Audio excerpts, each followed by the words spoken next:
Pemirsa kasus COVID-19 ring Jembrana sampun nedunang. Kahanan puniki ngawinang genah isolasi terpusat utawi isoter sane kesiagayang Satgas Penanganan COVID-19 nenten wenten pasien. Punika mawinan daweg tengahin Oktober nelintang isoter sane sedurung nyane sayaga ring puskesmas, asrama sekolah miwah hotel, rauh mangkin sampun kewaliang sekadi kawigunan nyane.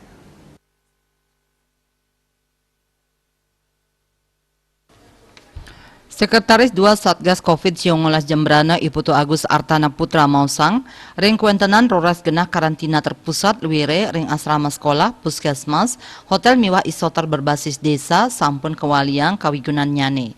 Nanging sadurung punike memargi sampun kesanayang sterilisasi. Daweg tanggal 16 Oktober nelintang antuk maundagan kena inucap kewaliang. Kepala Pelaksana BPBD Jembrana puniki Mausang, Satgas wantah kantun niagayang asiki genah isoter inggih punika ring hotel Hapel di Sebaluk. Sane mata tujon pinaka pamidabdab nambakin pet prade wenten kasus sani muatang genah isoter. Hotel Jimbarwana taler sampun enten kaanggen pinaka isoter tur kewaliang kawigunan nyanis kadi Jatimula. Napi malih hotel inucap pacang meprakanti sareng pihak ketiga. Punika taler ing asrama sekolah sawewengkon Kecamatan Negara, Jembrana miwah Mendoyo sampun kewaliang. Rauh mangkin paiketan dane sayanin capang urati antuk nelebang pemargin protokol kesehatan ring tengahing krama miwah program vaksinasi. Surya Dharma Bali Pos Nguningayang.